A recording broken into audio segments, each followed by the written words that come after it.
você é um homem fáustico, o homem do século XIX, o homem do século XX. O homem fáustico, sociólogos dizem isso. O que é o fáustico? O fáustico é a transgressão ininterrupta de fronteiras.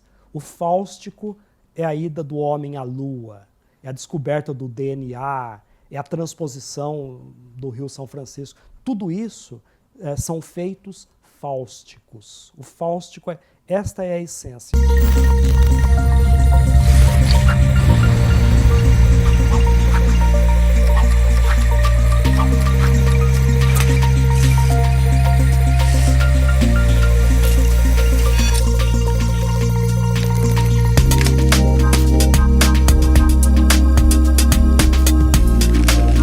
Oi pessoal, começa agora mais um Quem Somos Nós, o programa para quem tem prazer em conhecer. Se você tiver interesse em ouvir todas as séries de conversas que a gente já fez nos últimos 3 anos, com temas completamente diferentes, mas sempre sobre a natureza humana, você pode acessar no Território Eldorado, na Casa do Saber ou então direto no site do quemsomosnós.com.br. Ainda você pode baixar no podcast e para ouvir a hora que quiser. Já as séries mais recentes você também pode assistir pelo YouTube. Hoje nós vamos continuar a série sobre grandes textos do Ocidente e nós vamos falar sobre alguém que vende a alma para o diabo, Fausto do Goethe. Uma peça que, quando encenada na íntegra, de verdade, leva 6 horas. Nós vamos tentar fazer aqui, com menos de 1 hora ou por volta de 1 hora, uma conversa sobre isso. Aqui com a gente, para conversar sobre essa tragédia, o professor de literatura da USP, Marcos Mazzari.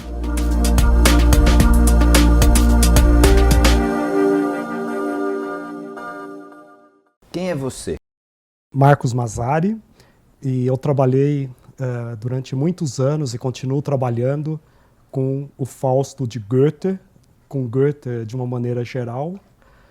Sou professor de literatura comparada e teoria literária na Universidade de São Paulo. Só isso? Não, você é mais que isso. Não, basicamente isso, né? Também sou tradutor. Acabei de traduzir uma novela da literatura suíça que será publicada no final do ano, no começo, de um autor desconhecido no Brasil, mas uma novela maravilhosa sobre o motivo, o tema do Fausto, que é o pacto com o demônio. E também é o grande tema do Grande Sertão Veredas. Então eu faço traduções e fiz um doutorado na Alemanha sobre o escritor Günter Grass, que faleceu. Eu não vou conseguir fazer esse teu sotaque alemão.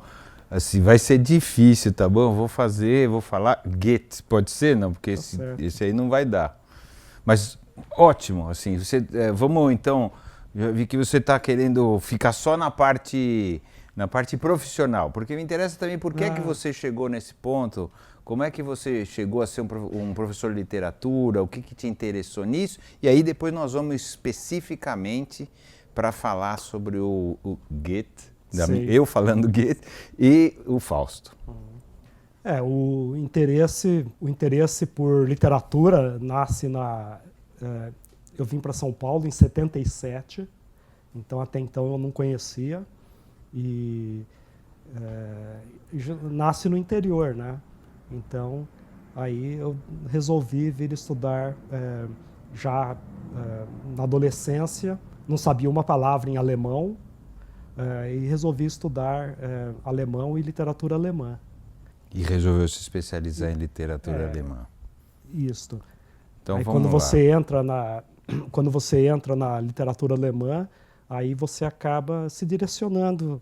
É difícil não passar por ele, tá certo? Mas tem Goethe, muita coisa boa também, né? Lá. Claro. Tem um período ali da literatura alemã que mandou na literatura mundial, né? Mas também eu trabalho bastante com literatura brasileira. Como eu disse para você, eu estou no departamento em literatura comparada, não é? Então, transito entre A literatura brasileira, a literatura alemã e de maneira geral, né? De maneira geral, Vamos lá, vamos falar um pouquinho então sobre o Fausto, vamos começar a conversar sobre o Fausto. O que eu estudei para eu estar um pouquinho preparado para conversar com você, existe um Fausto de 1400 e pouco, que é o original, vamos chamar assim, a história original, para o 1400 e finalzinho, né? Ele viveu nessa época. Então vamos lá. Fausto viveu no final então do século XV, né, e começo do século XVI, e o primeiro livro sobre Fausto é publicado em 1587. Ele era uma espécie de charlatão. É uma pessoa real, não é isso? É uma pessoa real. É. Ele tem uma existência assim comprovada. Era um alquimista. E muito, muito provavelmente ele morreu por causa de uma explosão no laboratório alquímico. E o povo, então, foi forjando a lenda de que o diabo veio apanhá-lo, porque eles haviam feito um pacto que teria durado 24 anos. E veja que é uma pessoa real, se torna uma lenda. Por que ele é um charlatão? Desculpa, só interromper. Por que ele é um charlatão? Porque alquimista não era necessariamente charlatão, né? Não era necessariamente. Mas ele fazia muitos horóscopos e ele foi expulso de muitas cidades quando foi desmascarado por vários motivos financeiros, motivos sexuais, etc, etc. E ele era um curandeiro, uma espécie de curandeiro que oferecia seus serviços nas feiras populares. E então a fama que se criou em torno dessa figura ia no sentido de um charlatão. Por exemplo, até grandes nomes da Reforma Protestante se referem a ele. O próprio Lutero. O próprio Lutero já se referiu ao Dr. Fausto, que ele era um contemporâneo. Ele era um contemporâneo de Paracelsus, que também era um alquimista, mas um alquimista sério. Né? Não se pode dizer que tenha sido um charlatão. E a ideia do pacto com o demônio, de onde veio? Porque ele morreu, porque explodiu? Por que ele teria feito um pacto com o demônio? Na verdade, a ideia do pacto era bastante comum na Idade Média. Né? Já aparece na Bíblia, no Evangelho, quando o diabo propõe a Cristo, né, do alto de uma montanha, fazer um pacto. Vem daí. E na Idade Média há muitas personagens que depois viraram santos, como São Basílio, São Cipriano, São Teófilo, que teriam feito pacto com o demônio. Né? E em torno de Fausto, dizem que ele se referia ao demônio como meu cunhado também. E com isso se criou a lenda. Então, em 1587, um editor protestante publica na Alemanha, anonimamente, porque era perigoso. Porque é contra, né? Assim. É o período também da Inquisição. Ele publica a história do Dr. Fausto, que ele publica isso para aterrorizar as pessoas, para não enveredarem pelo caminho do Dr. Fausto, que é especular sobre a natureza, na química, na física, na biologia, em tudo, em todos os campos do saber. Então era no conhecimento. No final, conhecimento. A ideia era a ideia do Adão, da serpente e da Eva ali, né?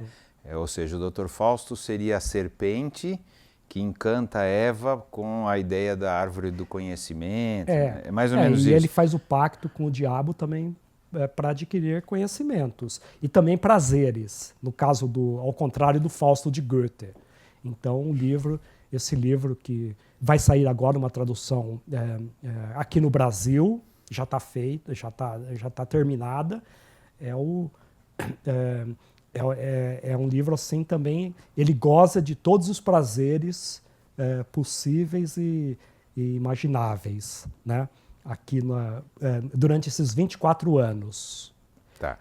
Aí teve assim, então esse primeiro Fausto. Esse né? é o Fausto popular 1500 anônimo. e não sei quanto, o protestante, que na verdade para assustar as pessoas, falaram, se você fizer pacto com o demônio, você vai morrer explodido que nem ele, né? Você vai morrer completamente. Isso, mas o tiro saiu pela culatra, porque todo mundo ficou fascinado, né, pela história do Dr. Fausto. E o livro foi um best-seller que vendia como pãozinho quente, assim, né?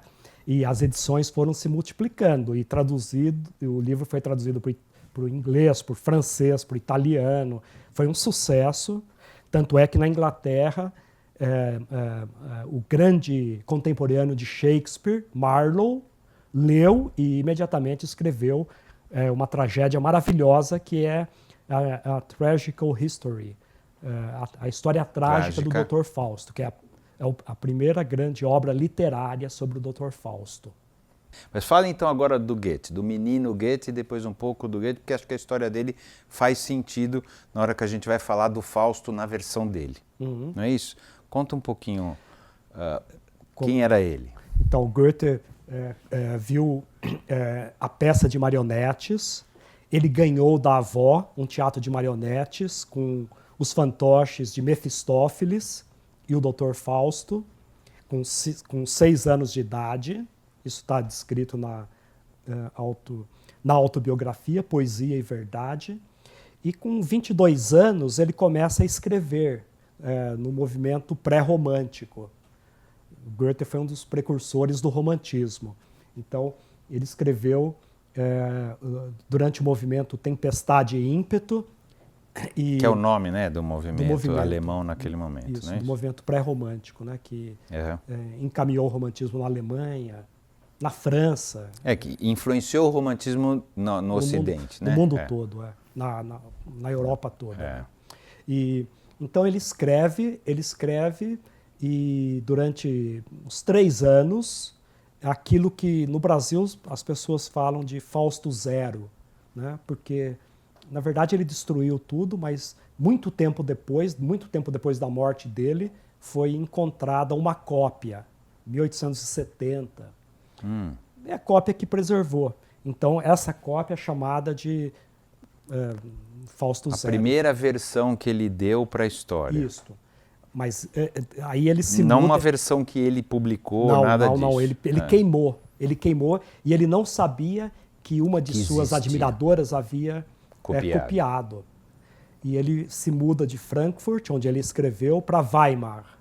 E em Weimar ele continua escrevendo, mas modificando, continua ampliando o Fausto.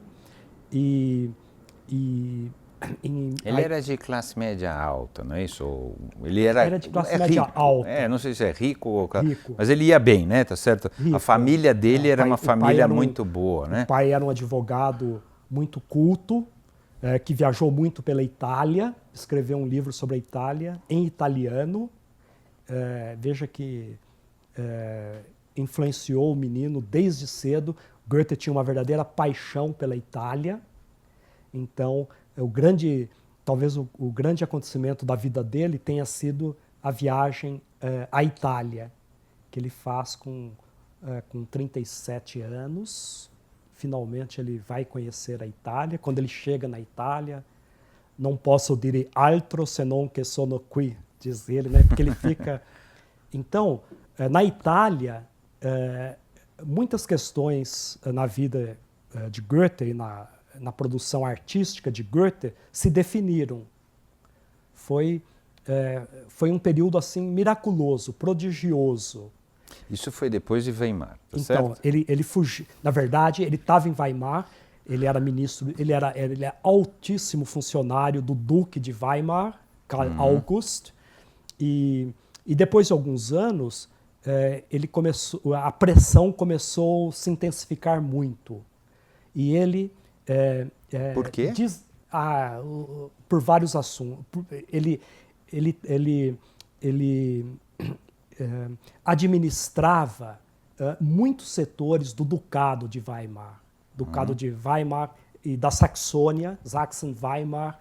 Era uma carga administrativa muito pesada. Você sabe que depois ele chegou a ser ministro de Estado, e também por questões sentimentais. Por exemplo, a relação dele com a Frau von Stein, que também era uma mulher casada. Saiu fugido. Ele fugiu sem dizer a ninguém. Certamente ele terá dito ao Duque, porque isso não seria uma afronta, tinha que fazer isso. Embora muitos historiadores na Alemanha dizem que nem sequer ao Duque ele teria dito que iria para a Itália. E lá ele fica, e lá as questões na vida dele se definem em todos os sentidos. Ele, por exemplo, ele achava que ele poderia ser pintor, mas em contato com a arte italiana, ele percebeu que não era bom o suficiente para fazer isso. Essa ilusão, né? E na Itália, ele escreve bastante no Fausto. Ele redimensiona o Fausto, escreve novas cenas, reescreve as cenas já existentes. E quando Só um minuto. Naquele momento, ele já tinha lançado não. algum livro, nenhum livro ainda. Não, peraí. Ele não tinha feito nenhum Fausto, mas ele já tinha escrito alguma coisa. Com 24 anos, né? Ele tinha lançado o maior sucesso literário de todos os tempos. Pode-se dizer que é Os Sofrimentos do Jovem Werther, né? que tinha desencadeado uma onda de suicídios entre jovens, porque o Jovem Werther termina com um suicídio. E isso deu uma febre. Os jovens todos se matavam. Todos que não tinham o amor correspondido se matavam. A imitar, né? Inclusive na Itália.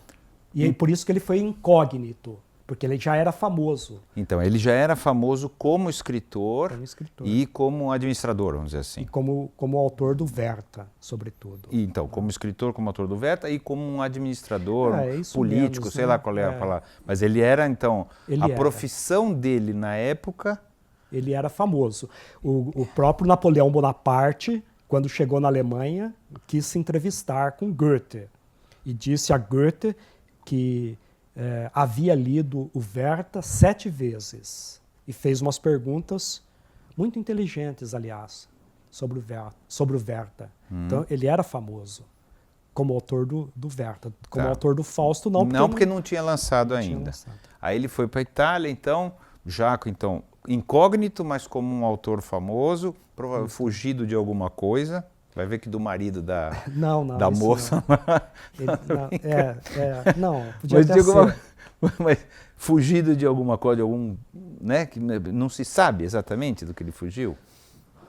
Não havia nada assim, em particular, assim. Era uma constelação, desgaste na corte, e na corte de Weimar, e a vontade, o desejo de definir questões cruciais. O que ele fez na Itália? Vou fazer um sabático, é isso? Mais ou menos como se fala hoje em dia. Vou fazer um sabático, vou parar, vou repensar na vida. Isso. E aí na Itália, o que ele fez foi reescrever o Fausto e repensar a vida. Isso. Escreveu as elegias romanas, né, que fala da experiência erótica dele na Itália, em Roma, muito importante.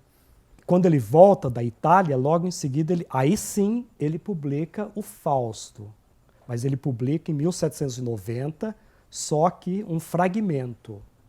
É um torso, não está completo. É a parte 1, não é isso que o pessoal chama? Nem isso. Não tem, não faltam muitas cenas e é fragmentário. Ele publica em 1790, chama Fausto, um fragmento. Mas as pessoas ficaram maravilhadas, né? Os filósofos, Hegel, o grande filósofo Hegel, leu e escreve que tragédia filosófica absoluta é o Fausto de Goethe. E explica por quê. Mas ele fala isso do fragmento. Imagine o que seria, então, a primeira parte que foi publicada em 1806. Na verdade, ele terminou em 1806, mas era a época das guerras napoleônicas. ela só pôde ser publicada em 1808. Então, aí sim nós temos isso que você falou. É o Fausto I, a primeira parte, que é a história de amor. Uma história de amor que muitos consideram a maior história de amor da literatura mundial. Então, conta um pouquinho essa primeira parte, como é. E o que é, quer dizer, ele partiu daquele Fausto verdadeiro, partiu daquele Fausto, não vou chamar de literário, mas aquela história lá do padre protestante, de outras versões, da ideia da tensão do pacto com o diabo, não é isso? Isso. O que é o Fausto I? O que é o Fausto I do Goethe que virou, né, essa coisa maravilhosa? Que é esse daqui, né? Você certamente consultou, né? Aqui tem a tradução, muito boa tradução. Algumas pessoas implicam, mas é muito, muito, muito admirável essa tradução. É claro que, como toda tradução... É uma tradução. É uma tradução, envelhece um pouco, claro, né? Então, da Geni Clabin Segal, nessa tradução, nós temos é uma tragédia, como diz o subtítulo, Fausto, uma tragédia. Nós temos duas tragédias, a tragédia do conhecimento, são as primeiras cenas, a cena à noite, é o desejo de conhecer tudo, e a profunda frustração pelo fato de que ao ser humano não é possível conhecer todos os mistérios da natureza. Então ele quer perscrutar aquilo que was die Welt im Innersten zusammenhält, aquilo que liga o mundo em seu âmago profundo. Ele quer conhecer isto. E ele chega próximo aqui ao suicídio, porque não é possível conhecer. Então, a mais profunda, claro que é em parte também autobiográfico, né? Porque Goethe também era impelido por esse desejo fáustico. O cara passar a vida toda escrevendo tá certo? Que é um negócio que ele ficou remoendo a vida toda e no final chegar à conclusão de que o conhecimento eu não posso ter, né? Eu quero ter o conhecimento, não é isso? Mas ver se o doutor Fausto é ele, né? Podemos, nesse sentido. Em parte, sim. No começo, sim. No começo, depois não. Ele se afasta. Mas assim, eu não consigo, não é isso? Não consigo atingir esse conhecimento, bom, então vou me matar, não é isso? Isso. Ele não serve para nada, né? Ele tenta o suicídio, não concretiza, e são cenas maravilhosas, né? Cada cena é de deixar o queixo caído. Ele volta depois de um passeio com um cão, e esse cão é Mefistófeles. Então, como diz Guimarães Rosa, é o diabo na rua no meio do redemoinho, né? Ele vem assim de fato redemoinhando. Ele se aproxima de Fausto assim em círculos. E Fausto leva, e depois ele se desprende, né? Uma metamorfose. Ele assume a sua forma. Metamorfoseia do cão, e eles fazem o pacto. É um pacto totalmente original. Não tem nada a ver com o pacto do Dr. Fausto, renascentista, né? Não tem, é um pacto totalmente original. Qual é o pacto? Né? É o seguinte, Fausto propõe ao demônio, né, a Mefistófeles, que vem também da história de 1587, se ele disser a um momento na vida, és tão belo, ele perdeu a aposta. É um pacto-aposta, entendeu? Uhum. É um pacto, mas é uma aposta também. Então o diabo pode fazer dele, do seu corpo, da sua alma, o que bem entender. No momento que ele falar essa frase. Então, porque ele sabe de antemão que neste mundo não haverá jamais uma felicidade tão plena que o leve a dizer a uma fruição, um momento amoroso, ou o que quer que seja, és tão belo. Ele sabe que isso jamais vai acontecer. É impossível. É impossível. Então, em troca, o que o diabo daria? Em troca, o diabo vai vai servir-lhe, vai proporcionar tudo o que ele quiser durante a existência terrena.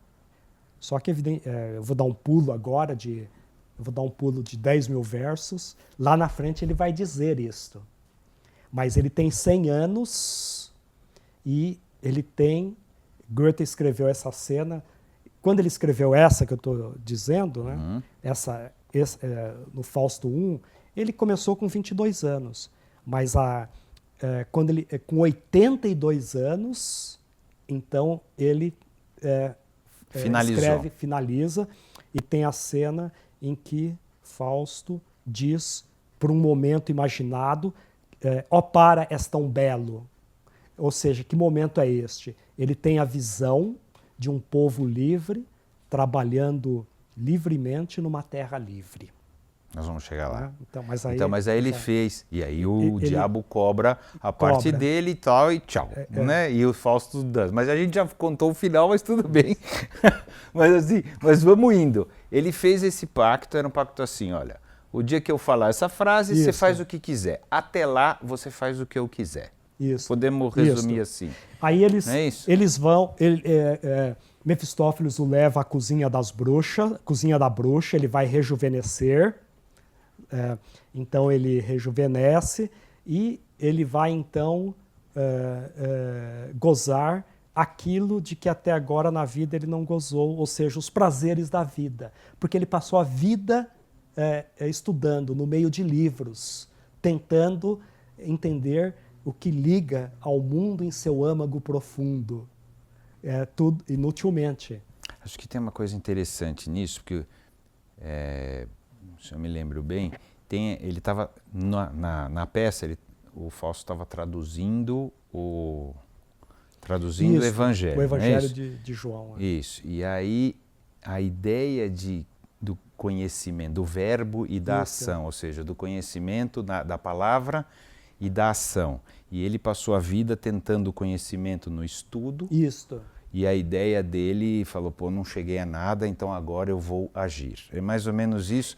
E o diabo entra para o diabo está ouvindo, ele traduziu em proporcionar a ele as ações que ele não teve na vida, não é isso? É uma vida intelectual e ele queria uma vida de ação. Bem observado, porque ele tem que traduzir a palavra logos, a palavra grega que em português é traduzida como verbo, né? Lutero traduz como palavra. Então ele traduz primeiro como sentido, veja que ele vai de uma concepção mais passiva para mais ativa, mais performática possível. Ele traduz por sentido, ele não fica contente, ele traduz depois por energia, ele também não fica contente e por fim, a quarta tentativa dele, ele traduz por, no princípio, era a ação. Né? Aí ele fica contente. Que foi o processo mental dele, não é isso? Mental que eu digo do Fausto, no princípio era o verbo, depois o sentido, a energia, não é a ação. Isso aqui para mim não serviu de nada. Agora, pelo menos, assim, pelo amor de Deus, né? Eu estou tentando ver como eu vejo, sempre por favor. E agora não, então eu preciso do conhecimento através da ação. O conhecimento através do livro e etc, não me trouxe nada e eu não fui capaz. Isso, ele está. Ele já está de certo modo antecipando a segunda parte do Fausto, porque no final ele vai aparecer como um homem de ação. De ação. Tá? Mas vamos voltar. Isso ainda não, tá certo? Aí ele começa, você fala, ele começa a ter os prazeres carnais, ele é rejuvenescido, né, pelo Mefistófeles. Ele é levado nas bruxas. Isso. Vamos lá, a gente está nas bruxas. E aí? Então ele vai, né? A ação, só uma coisa interessante, sobre um parêntese, né? Você sabe que Hitler não gostava nem um pouco de Goethe, porque Goethe era tudo menos nacionalista. Ele não tinha interesse nenhum em nacionalismo, ele era um cosmopolita. E Hitler um dia disse que ele não gostava, mas que por causa de um único verso ele perdoaria Goethe. E esse verso no início era a ação, porque ele era claro, fazia sentido com o que o Hitler queria passar, de um homem de ação. Mas aqui nos comentários que eu fiz, eu acho que é um comentário muito interessante que não tem nas edições alemães, é um comentário de Marx, justamente sobre esse verso. No início era ação. Está aqui, depois você dá uma olhada ali. Não, você vai porque, contar agora. Agora você conta. Você fala, levantou a bola, você corta. Assim não funciona. Agora não. Pode ser rápido. Eu sei que às vezes... Marx, no Capital, ele ilustra com este verso o comportamento dos primeiros, como ele diz no capítulo sobre a mercadoria, dos primeiros capitalistas, antes que a mercadoria dinheiro, né, o dinheiro é uma mercadoria também, tivesse se constituído. Então Marx diz assim, os nossos primeiros capitalistas pensavam como Fausto, eles agiam antes de pensar, né? Ou seja, era no início a ação, não é o pensamento, é a ação. Claro. Então é muito interessante essa observação, né? Você sabe que não só Marx, mas Sigmund Freud, Nietzsche, todos os filósofos citam muitíssimo. Né? Ele ilustram é fonte para muita coisa. Então, ó, e depois, vamos lá. Desculpa. Não, então, ele sai com Mefistófeles e acabou a tragédia do conhecimento, a tragédia do erudito, porque ele despachou o conhecimento. Não deu certo, vamos começar a fazer. Vamos deixar para trás. Né? E ele se apaixona perdidamente por Gretchen, por Margarida. E começa, então, essa história amorosa, que é uma das maiores histórias amorosas da literatura mundial e trágica. Né? Então vai nos contando como é a história dele. É uma história começa de maneira delicada, são várias fases, tem a fase de aproximação, depois tem a fase da sedução. Ela era uma moça pura, não é isso? Ela é uma moça ingênua, né? Isso. Ela é interessante, ela era uma operária. Aliás, Goethe, entre parênteses, quando ele voltou da Itália, ele se casa, na verdade, com uma operária. Era Christiane Vulpius, que se torna a mulher dele. Ela trabalhava numa fábrica de flores. E isso escandalizou um pouco a nobreza, porque Goethe circulava ele era meio chique. Então, Gretchen, de certo modo, também ela é como na canção, nas canções que Gretchen canta, musicadas por Schubert, por Beethoven também musicou canções do Fausto. Né? Aliás, se você poderia até depois tocar, que são maravilhosas. Né? Então, Gretchen, ela é uma costureira. É uma costureirinha, como dizia Nietzsche, né? Um pouco de maneira pejorativa. Né? E então começa-se, eu falei, a fase de aproximação muito divertida. É claro que é pungente, é uma história amorosa, com muito sentimento, mas sempre que Mefistófeles entra em cena, é muito, muito, muito engraçado também. Quando ele se aproxima, ele vai cortejar a vizinha de Margarida, né? Gretchen, né? Margarete, traduzido por Margarida, as pessoas assim... Então, o Mefistófeles, ele tenta ajudar, vamos dizer assim, o Fausto a conquistá-la, não é isso? Ele tenta, porque ele tem que fazer isso, e ele, no fundo, ele quer proporcionar, no fundo, não é dito, mas ele quer proporcionar um momento de felicidade amorosa, e na felicidade amorosa, Fausto poderia dizer, então, ao momento, para, és tão belo. A ideia é sempre o diabo tentando fazer ele ter algum tipo de prazer, sentimento de prazer, a ponto dele falar a frase para ele poder pegar a alma dele. Esse é o jogo. Né? Isso está implícito, isso está ali. O leitor tem que ter isso tudo que ele faz é para ver se em algum momento o cara fala, nossa, isso aqui é demais. Né? Isso. Ele quer... mas ele é insaciável e insatisfazível. Ele sabe que não há nada no mundo que pode satisfazer. Por isso que ele fez a aposta com toda a segurança. Tá. Tá? E aí ele vai e tenta se aproximar, o diabo vai. Conta um pouquinho, porque tem uns, né, a ideia, o diabo vai e ajuda, tem o negócio da joia, não é isso? Isso, o diabo traz presentes, né, para ele seduzir Margarida. E Margarida é uma pessoa muito religiosa. O primeiro presente ela leva para o padre imediatamente confisca. Tem uma crítica também à igreja, né? Ele fala, bom, peraí, só a igreja católica que pode digerir bens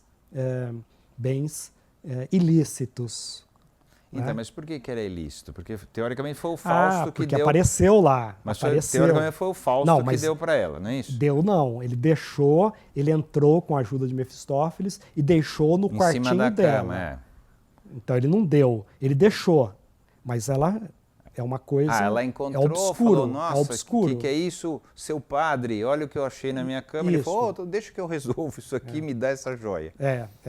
Goethe dá uma alfinetada na igreja, né? Então, mas aí vem o segundo presente, Mefistófeles, ele fica meio enraivecido, porque Fausto vai dando presente atrás de presente, e fala, esse daí, se ele pudesse, ele dava o sol e a lua para essa mulher, né?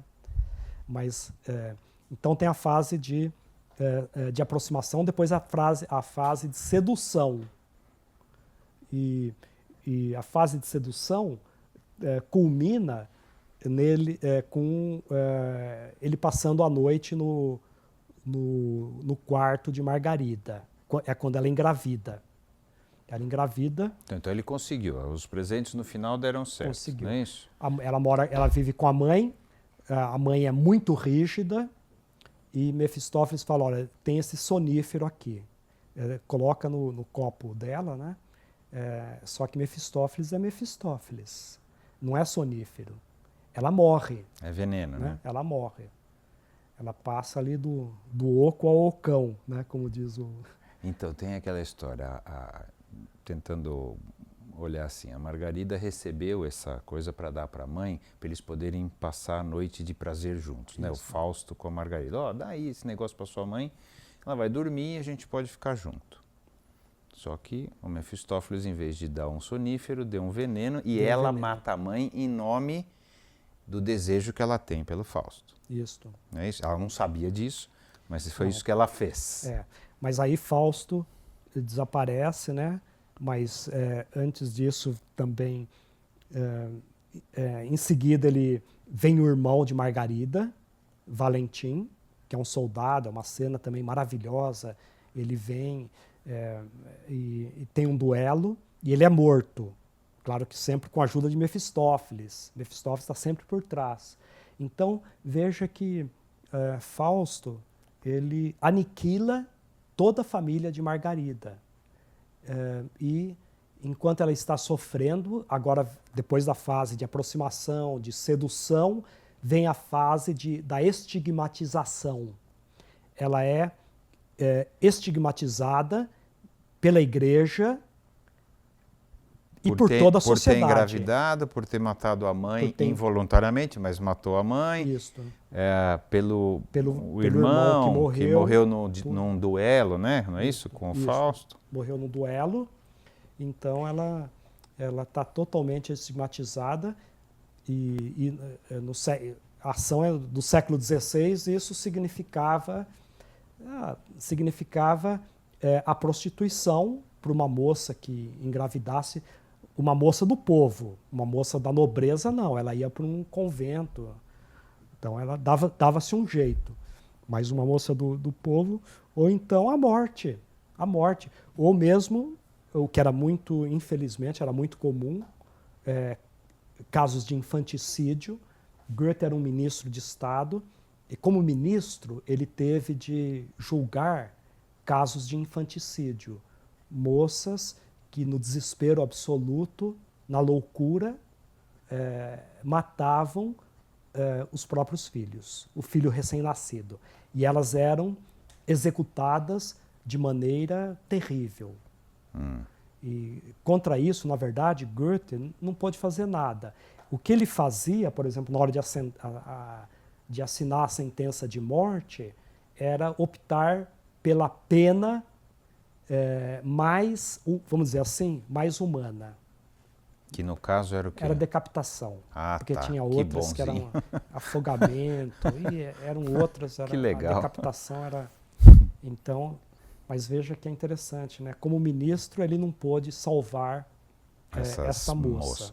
Mas como grande poeta, como maior poeta da literatura alemã, ele salvou, né?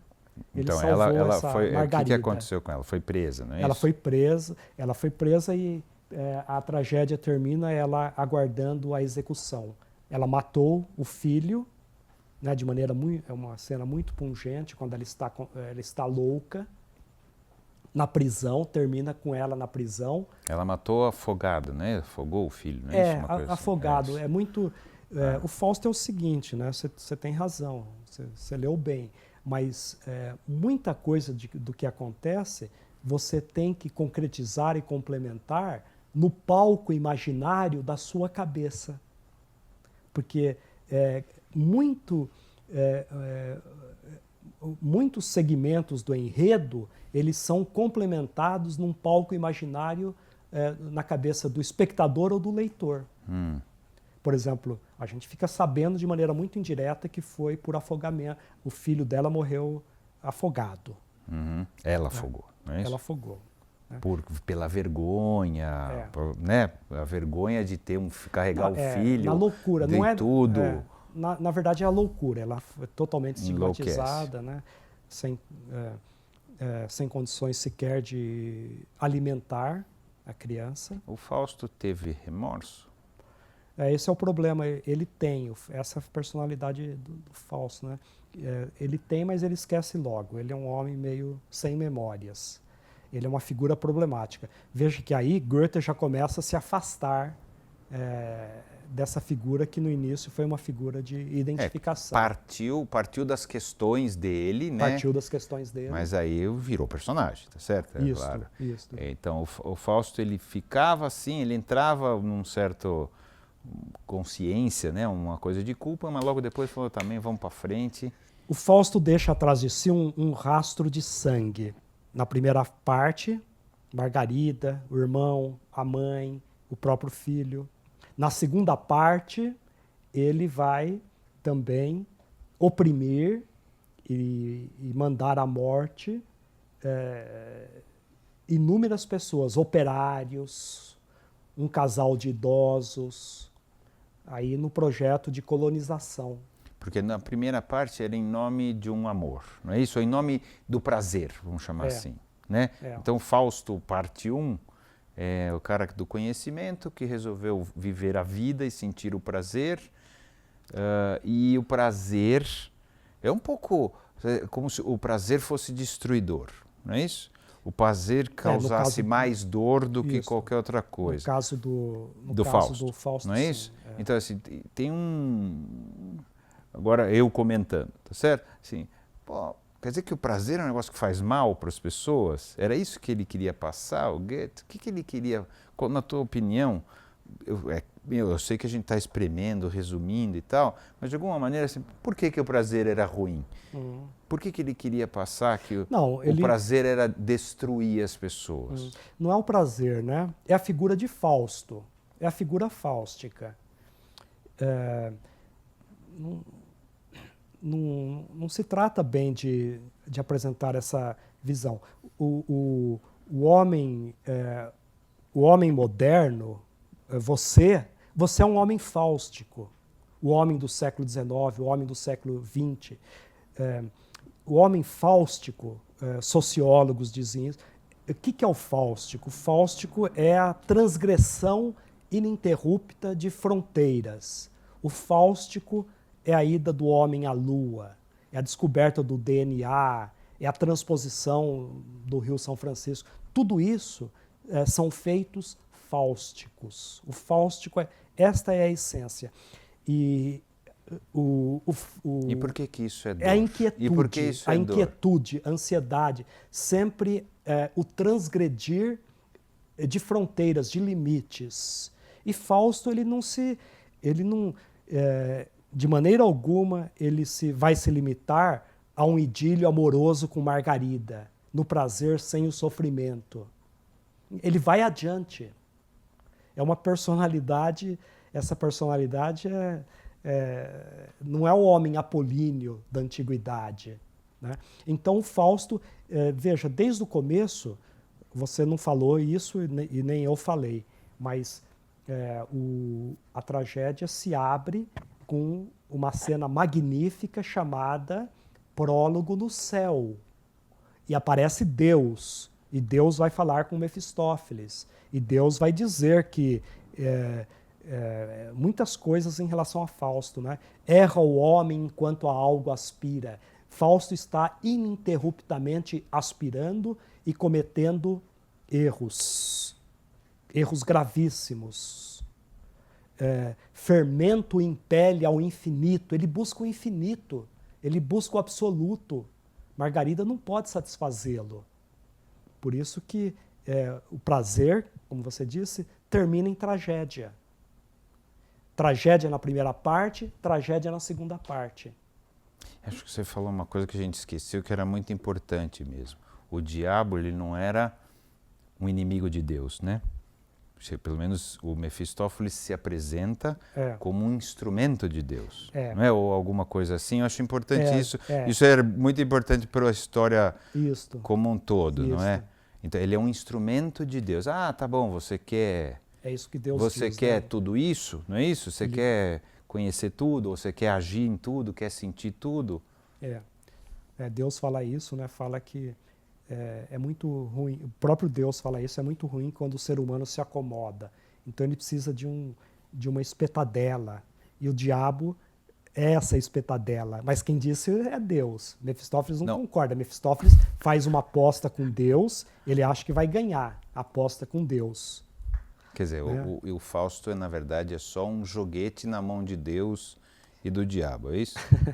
Podemos olhar assim? Sim, Os dois estão brincando com a vida do Fausto e com a vida das pessoas que estão em volta deles. Em última instância, sim, né? Porque depois tem o prólogo no céu e depois tem um epílogo também, né?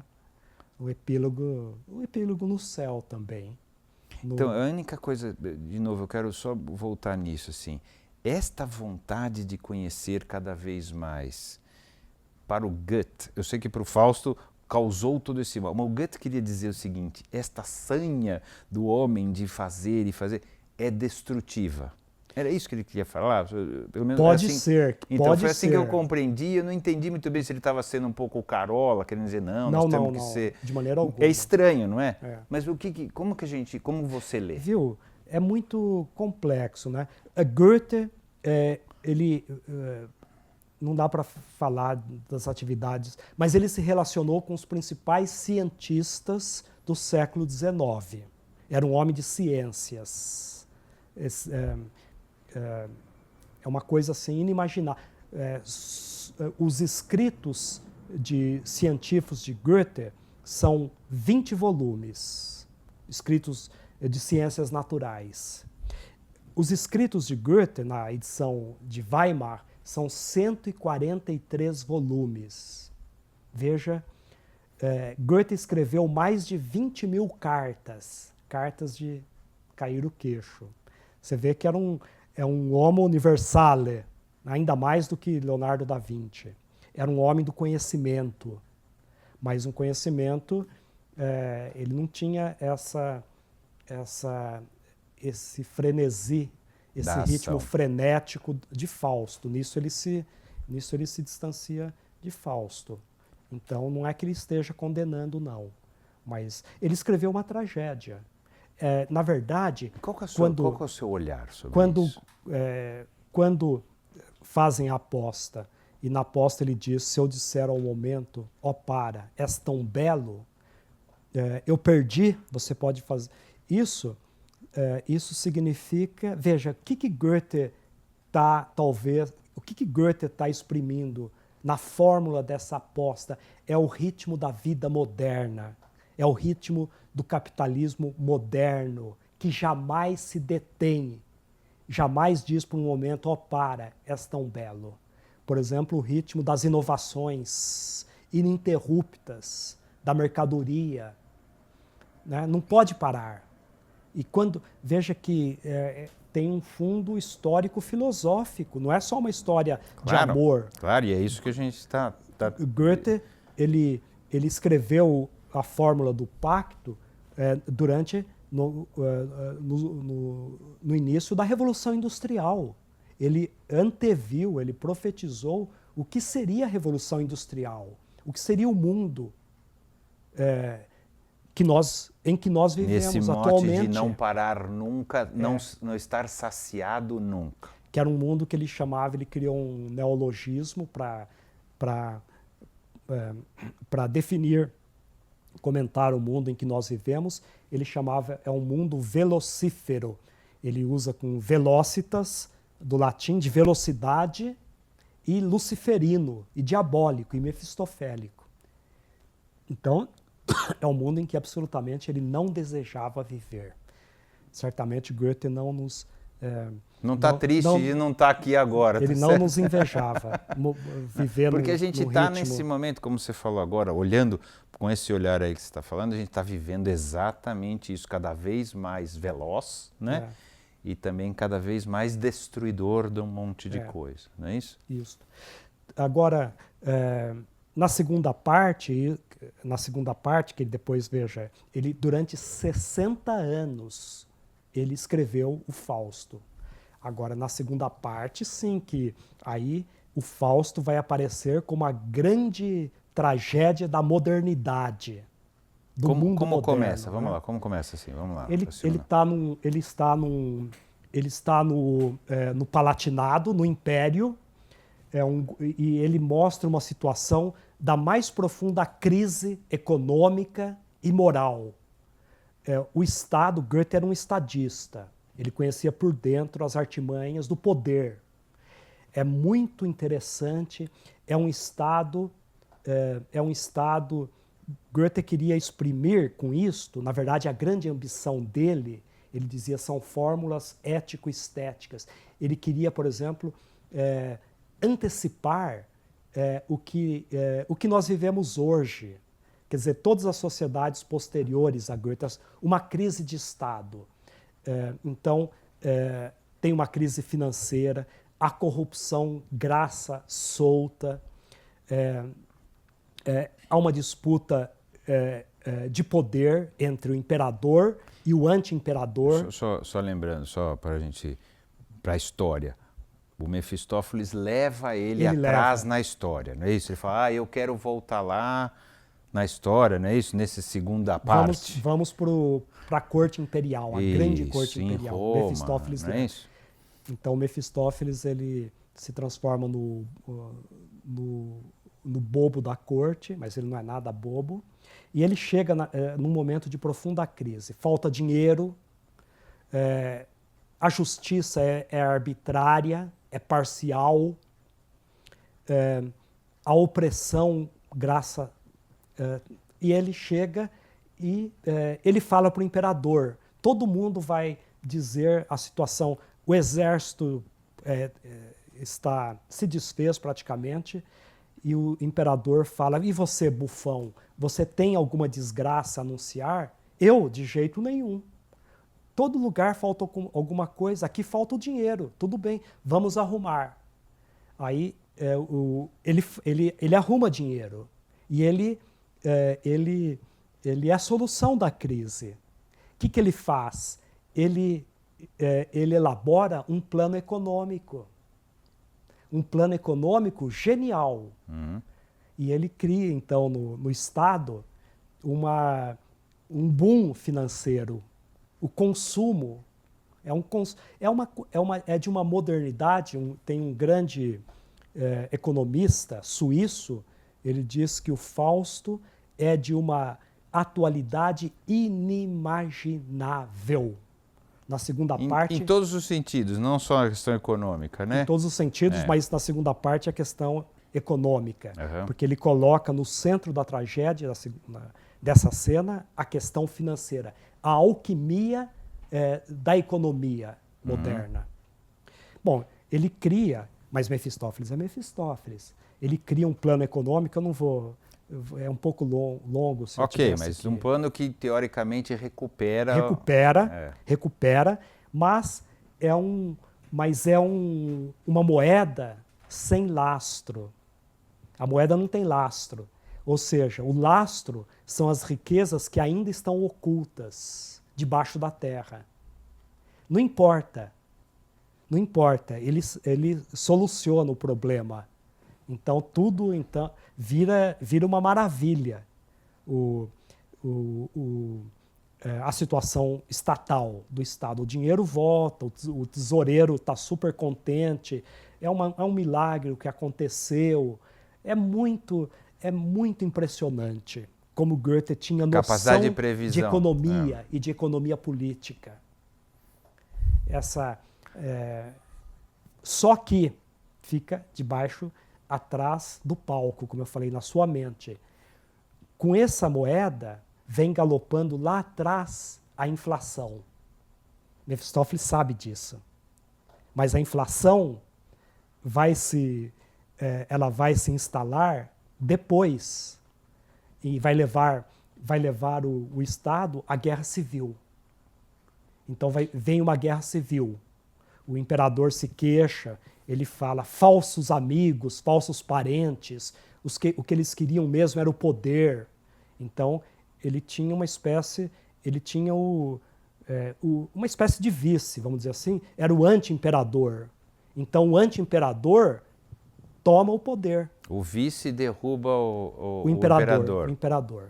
Só que eu já vimos isso em algum lugar. Então é muito engraçado, né? Já vimos quase tudo que você está falando em algum lugar. É muito impressionante. É muito impressionante como ele vai dizer aqui, né? Por exemplo, o imperador diz assim: falsos parentes sobem rumo aos cimos. Irmãos diziam-se, eram tios, primos, eram todos os aliados, que todos eles debandaram. Crescia o seu orgulho e desrespeito, roubando à força ao cetro, ao trono preito. Em desunião o reino devastaram, e unidos contra mim se rebelaram. E assim vai. Eles tomaram o poder, né? Na verdade. Só que está lá Mefistófeles. E Mefistófeles entra na guerra civil do lado do imperador contra o anti-imperador. E o imperador, evidentemente, sai vitorioso. Saindo vitorioso, ele tem que recompensar os aliados. E Fausto pede, isso é muito assim, uma intuição genial de Goethe. Por isso que se diz, é de uma atualidade inimaginável. Ele pede como recompensa todas as terras costeiras do reino, ele ganha, e o que ele faz ali? Ele faz a mesma coisa que fizeram, por exemplo, os holandeses. Eles empurram o mar para trás, eles vencem o mar, eles conquistam o espaço do mar, e nesse espaço eles criam uma nova civilização. Fausto cria uma civilização, o mundo tecnológico, o mundo industrial. Ele destrói a primeira natureza. Goethe tinha assim, é uma clarividência, a destruição da natureza, a destruição das florestas, porque as árvores são, as tilhas, elas são aniquiladas, coloca-se fogo. Um casal de velhos chamados Filemão e Balses, que eram habitantes ancestrais, eles são massacrados. Veja a clarividência de Goethe. Em nome do progresso. Em nome do progresso. Em nome do progresso. Do consumo. Tem que avançar. Isso. Eles são habitantes primitivos e atrasados para o mundo capitalista. Isto sim pode-se dizer, é inacreditável como Goethe anteviu a marcha da história. Assim, na dizimação de populações, as populações autóctones, né? Indígenas, na destruição da natureza, tudo isso está no quinto ato. E Fausto, então, cria. Não, de alguma maneira também já vinha acontecendo. Quando descobriram o Brasil, Sim. quando, né, Já vinham matando gente fazia tempo, né? Goethe sabia Ou seja, disso. na verdade ele estava Ele projetando sabia. que isso ia continuar acontecendo. Mas agora né? em escala industrial. É. Né? Quando descobriram o Brasil, tudo bem. Começou já a destruição. Né? Hoje nós temos, acho que no máximo 3% das reservas de Mata Atlântica. Tudo o resto foi destruído. Foi destruído. Né? Então, isso, de certo modo, Goethe mostra também esse aspecto terrível da destruição da natureza. E tudo é ambivalente. Fausto quer levar o progresso, mas, por exemplo, ele oprime os operários. Ele tem exércitos de operários. E quem é o chefe dos operários? Mefistófeles. Então, o Fausto, no meio, por exemplo, ele fala para Mefistófeles, vai buscar mais operários, pague-os, force-os, ou seja, trabalho forçado mesmo, em obras de engenharia hidráulica. Em nome da eficiência, não é isso? Em nome do avanço, do crescimento. Progresso. Fausto está atrás.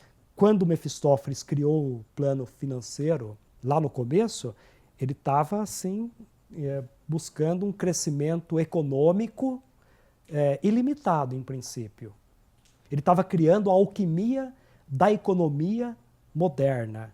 Uhum. E depois, isso é no primeiro, depois no último ato, a gente vai ver o que vai acontecer, as consequências, né? Como que o Império Fáustico ele vai se desenvolvendo. Fausto é um colonizador, ele coloniza o mundo, o novo mundo.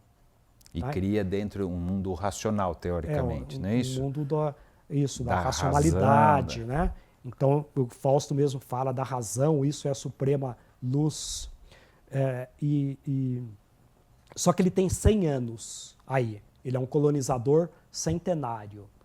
E ele não conhece limites. Depois que ele massacra os anciãos, Filemon, Baucis, e uma figura chamada, muito enigmática, o Peregrino. Peregrino era o próprio Goethe. Goethe era conhecido na juventude como Der Wanderer. É engraçado, o peregrino, o viajante, o andarilho.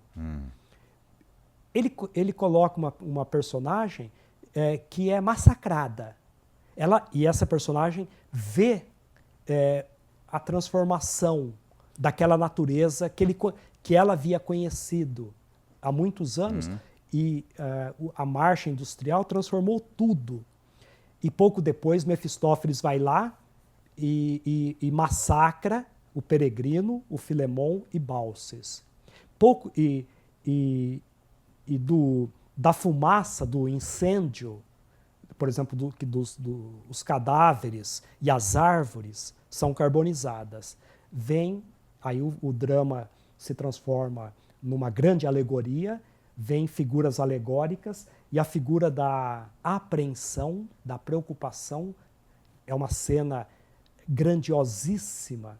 Ela vai cegar Fausto. Ela diz para Fausto: os homens, a vida inteira, cegos são.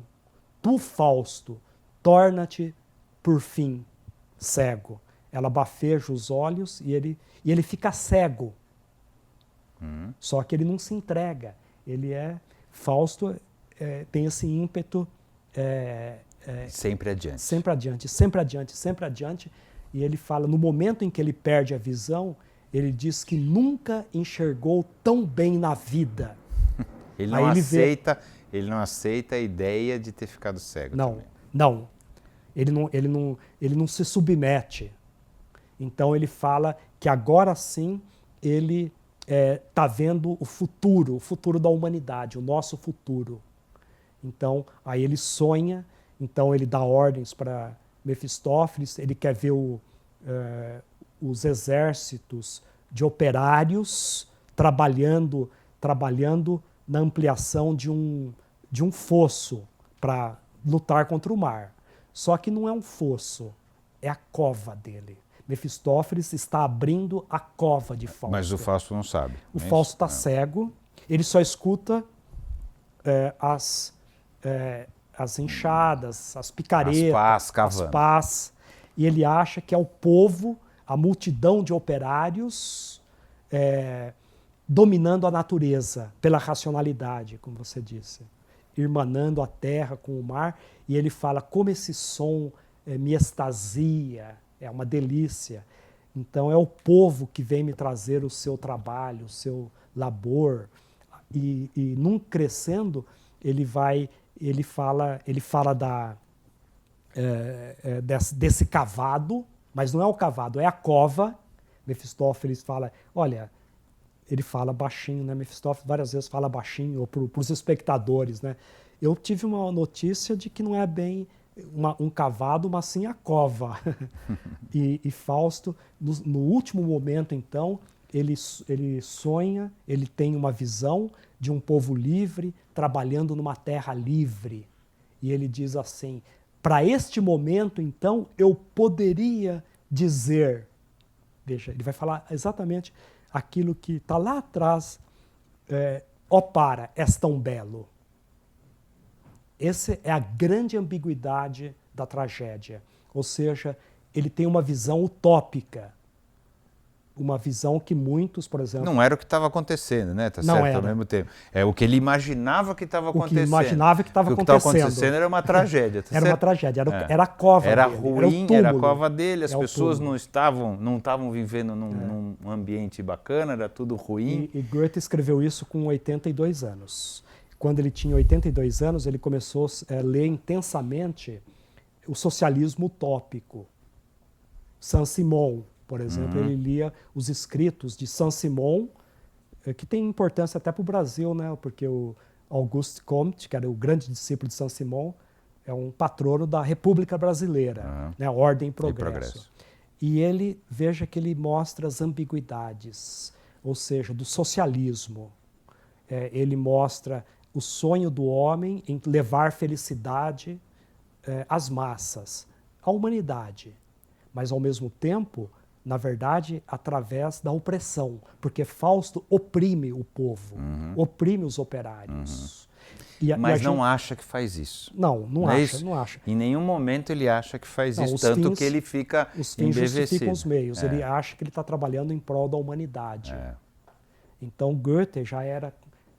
o Goethe era muito cético em relação a essa ideia do progresso. As utopias. Nas utopias, totalmente. Nas utopias, totalmente. Agora, os grandes leitores marxistas não leem assim. Eles, Lukács, mesmo Walter Benjamin, né, eles não leem assim. Leem como? Eles leem como uma premonição do futuro socialista da humanidade. O filósofo também, Ernst Bloch, no Princípio e Esperança, é totalmente baseado no Fausto de Goethe. E ele vê ele não percebeu a ironia profunda de Goethe. Veja, ele está fazendo um discurso da felicidade do gênero humano, da humanidade toda, mas é um cego. Ele está cego. E é através da opressão que ele acha que vai chegar lá, parece que não. Então, né? Tá certo? Por que Goethe colocou um colonizador cego? Será que ele não está criticando também o ativismo cego, a cegueira ideológica, quando você também está totalmente convicto dos seus princípios, dos seus valores ideológicos? Goethe, veja, com muita sutileza, as pessoas não perceberam, demorou muito. Mas ele atirou para tudo quanto é lado, quer dizer, o capitalismo é uma porcaria, o socialismo também não vai dar certo, não é isso? Tentando resumir, ele não defendeu um lado, né? Não, ele alerta, primeiro ele alerta para o perigo, o que infelizmente aconteceu, dessas destruições. Da racionalidade ser usada como uma maneira de acumulação e de destruição. Tá certo? E também com essa ideia de que você planejar o mundo pode dar tudo errado se for só de acordo. Então, não é nesse sentido que ele não bateu nos dois ou não? Olha, veja, ele critica... É difícil perceber, você tem que ter uma leitura muito aguda, né? Mas ele critica o totalitarismo. Fausto é um déspota. Então ele está criticando, avant la lettre, o surgimento na Alemanha do Führer, Hitler. ou de um Duce na Itália, ou de um Tavarit na União Soviética, de um Stalin.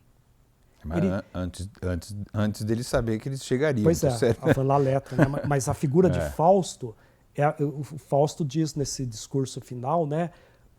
Um cérebro vale para 1000 mãos. Um cérebro, ou seja, um Führer. Mas isto depende de como você lê. Você pode ler isso como uma convicção do próprio Goethe, ou você pode ler isso como ironia. Não, claro. Pelo jeito era ironia, tá certo? Então, que ele batia na direita e na esquerda, no final das contas. Porque era contra o Franco também, que não estava lá, mas estou dizendo, seria contra qualquer ditadura de direita ou de esquerda, qualquer totalitarismo, tá certo? Totalitarismo, sim. Totalitarismo, sim.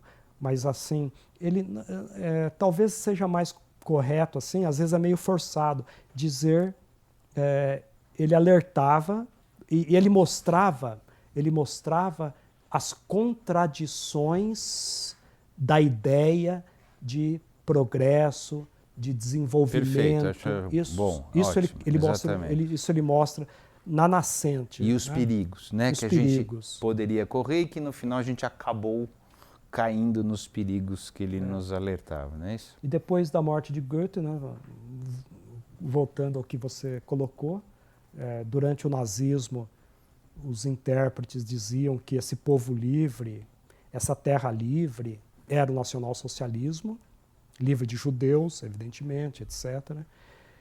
Na Alemanha comunista, uma das bíblias da Alemanha comunista foi o Fausto. Então, os dirigentes comunistas, Ulbricht, dizia que esse povo livre é a Alemanha comunista, a Alemanha socialista. Todo mundo usou do jeito que queria. Todo mundo usou do jeito que torceu queria. da sua maneira e tal. Então vamos lá, agora vamos acabar. O pobre Goethe vamos acabar a peça. Ele está cego, o pessoal está cavando, ele não sabe que está cavando a cova dele, e aí? Ele acha que está cavando a obra hidráulica para desenvolver ganhar espaço sobre o mar. Mas Mefistófeles sabe o que vai acontecer. Mefistófeles fala que o mar vai devorar tudo isto. Veja, Mefistófeles, essa é a advertência de Goethe. A natureza, que foi dominada, e em parte destruída pelo homem, ela vai recobrar os seus direitos. Então, o Fausto é de uma atualidade inimaginável também do ponto de vista ecológico. Então, Mefistófeles fala, os elementos estão conosco mancomunados e tudo caminha para o aniquilamento. Mefistófeles vê que essa evolução industrial ilimitada vai levar à tragédia. Coisas que, sem querer forçar, mas nós atualmente sentimos com aquecimento global, extinção de espécies, etc. E talvez a autoextinção também, se a coisa continuar no caminho. Esse é o projeto fáustico. Fáustico destrói totalmente a natureza que ele encontra. No lugar dessa natureza é uma civilização industrial.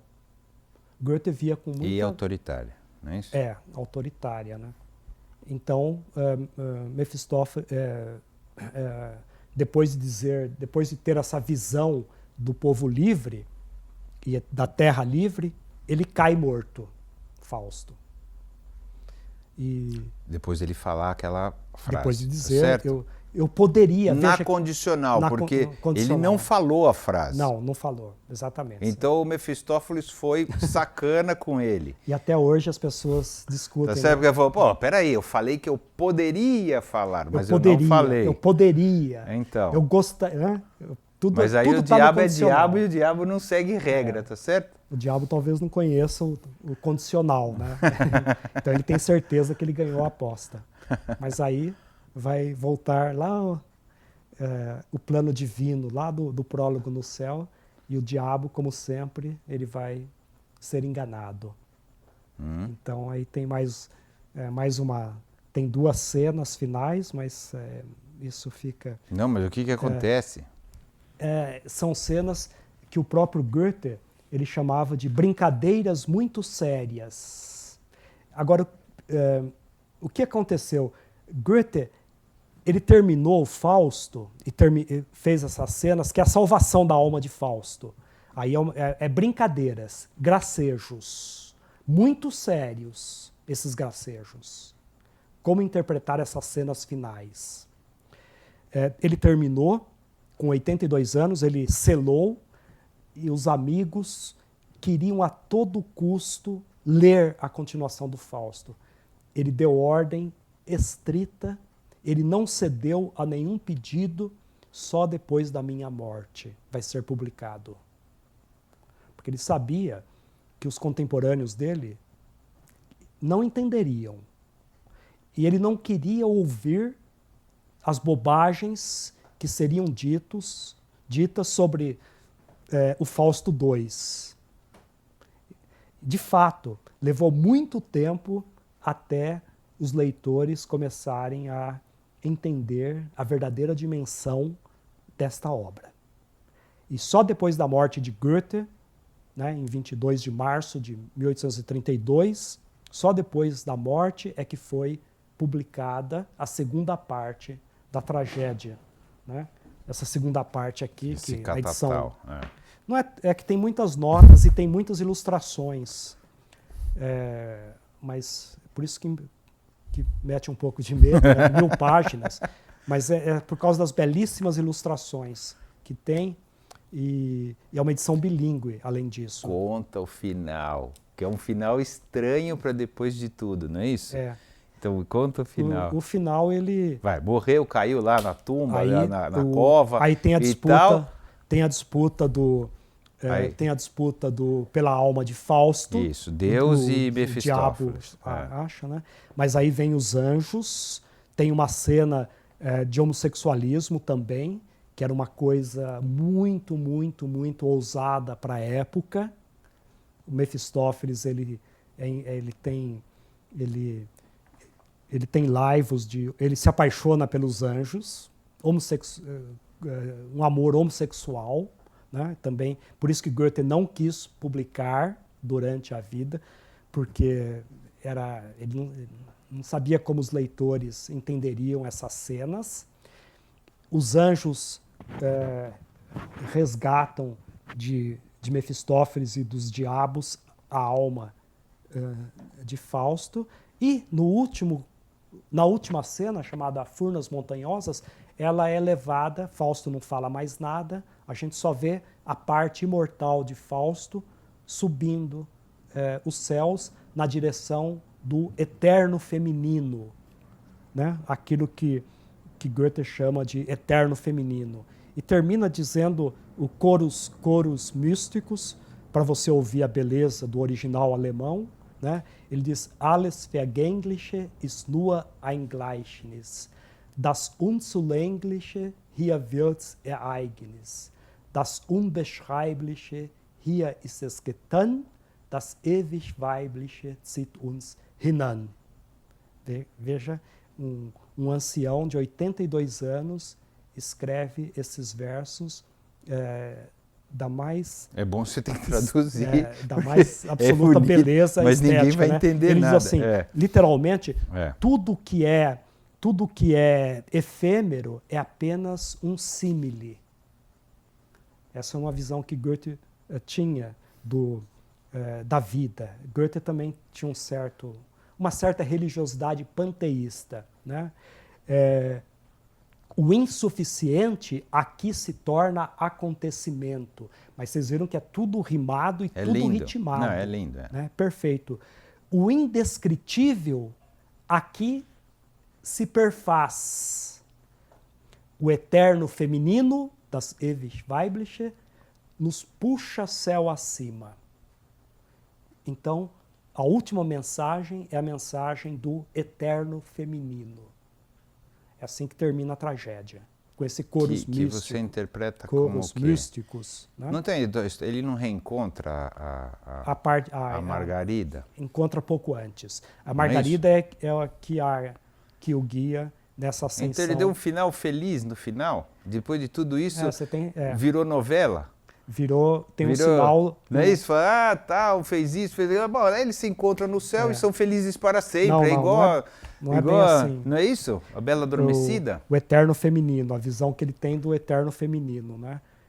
Mas não tem isso? Que não dá essa sensação? Não. Depois de tudo isso, aí o cara vai lá e fica com a mulher que ele ama. Não é bem. Não é isso? Como que Goethe chamou essa cena? Eu acabei de falar. Gracejos muito sérios, brincadeiras, né? Então, muitos leitores tiveram essa implicância que você está tendo. Como é que um criminoso desse pode ir para o céu? Né? E só tem mulheres aqui no final. São as pecadoras, a Magna Peccatrix, a mulher samaritana. Só tem mulheres. Mas é o eterno feminino. A gente termina com a visão do eterno feminino. Fausto parece que ele encarna Deus como mulher. O eterno masculino, o princípio masculino destruidor. E a salvação seria aqui, o princípio feminino. É mais ou menos isso que ele está falando. O princípio feminino. O que ele chama é a mensagem final é o eterno feminino. Evidentemente, eu não tenho... enfim... grandes filósofos e leitores tentaram interpretar. Eu também não posso ficar interpretando. Não, claro, mas vale uma conversa, não é definitiva essa nossa conversa. Eu também muita coisa, como diz Goethe, né? A última resposta que você dá gera novas perguntas. Claro. Então é infinito, não dá para interpretar. Você faz a sua leitura, né? Não tem uma... Claro. Mas, de todo modo, termina com essa mensagem do eterno feminino, das ewig weibliche. Vamos encerrar então, vamos terminar aqui também. Você acha, qual que é a tua opinião, qual que é a sua leitura do Fausto, no sentido, quem você acha então que Goethe, como você acha que Goethe nos via? Quem somos nós, seres humanos, segundo a visão dele dentro desse livro?